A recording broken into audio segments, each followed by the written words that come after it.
Hi everybody, my name is Brent Leonard and I'm here today to talk about juvenile delinquency for my project for the presentation. Let's look at the definition of juvenile delinquency. Juvenile delinquency is defined as an act committed by a minor that violates the penal code of the government with authority over the area in which the act occurs.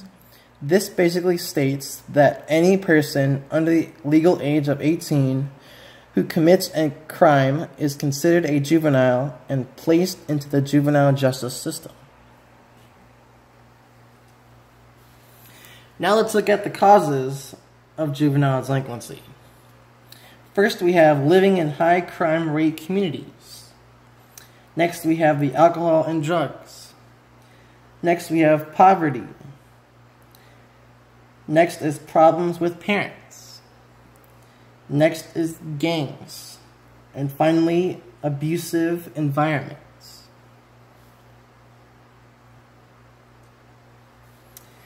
Now we have the importance of public school system in relation to detection and prevention of juvenile delinquency.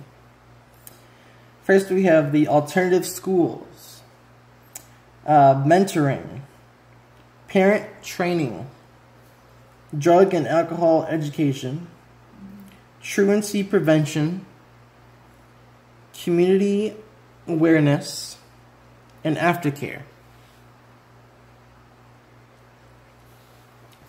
Now let's look at the factors that influence juvenile delinquency. First, we have the physical factors. Psychoses, sensory defects, drug addiction. Next, we have the home conditions.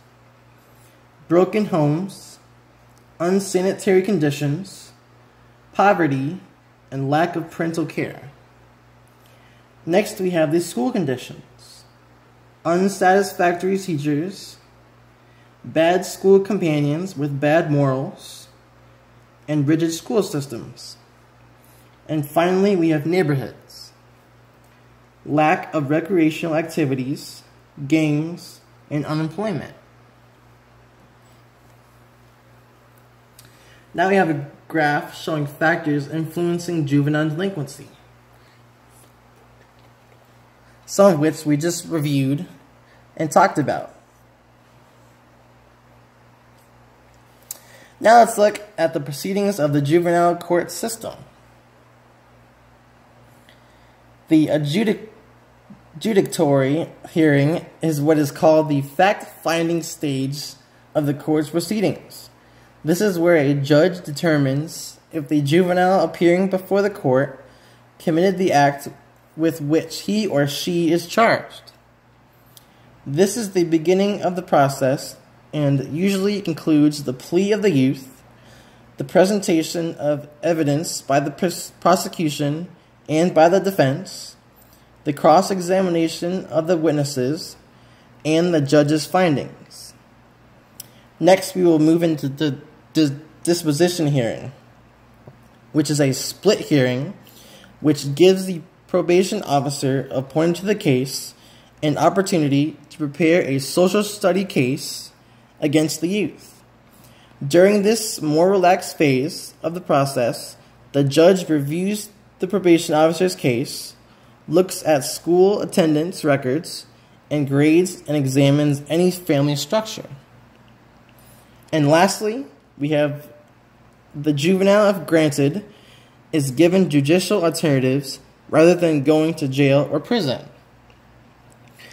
Alternatives vary from court to court, as urban areas versus rural areas may have more alternatives at their disposal. Recommendations could include foster care, rehab, and day programs, just to name a few.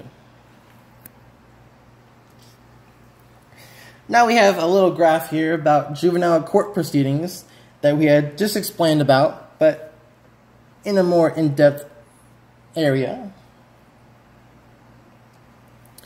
Next, we look at the advantages and disadvantages of juvenile incarceration. First, we have the disadvantages. No rehabilitation, increased risk of reoffending, risk of sexual abuse and harm when placed within the adult prison system. Now we have the advantages. Protection from physical harm by other prison inmates, rehab through psychological counseling, scheduled interaction with medical personnel, and community-based programs with continued supervision. Now let's look at juvenile rehabilitative programs. First off, we have the guided group interaction, which is a treatment modality based on the assumption that youth can confront their peers and force them to face the reality of their behavior. Next, we have the drug and alcohol abuse interventions, which is a treatment in a medical facility that allows constant supervision of the addict, which includes psych treatment to help the youth successfully complete this program. Next is the positive peer culture, which is a total system for building positive youth subcultures, and their main goal is to turn around negative peer pressure.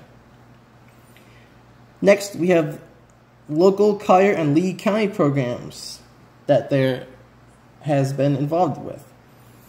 We have the PACE Center for Girls, which is a year-round counseling program that provides academic and life skills for girls ages 12 to 17. And finally, we have the Fort Myers Youth Academy, which is a non-secure treatment program for males ages 14 to 18. Residential setting which helps with substance abuse treatment, and youth also receive mental health counseling. Here we have the local juvenile facilities. We have the PACE for Girls and the Fort Myers Youth Academy for the boys. Alright guys, thanks for watching, and I hope you guys enjoyed learning about juvenile delinquency and what the factors go into it and what it's all about. So thanks for watching, hope you guys enjoyed, and we'll see you later.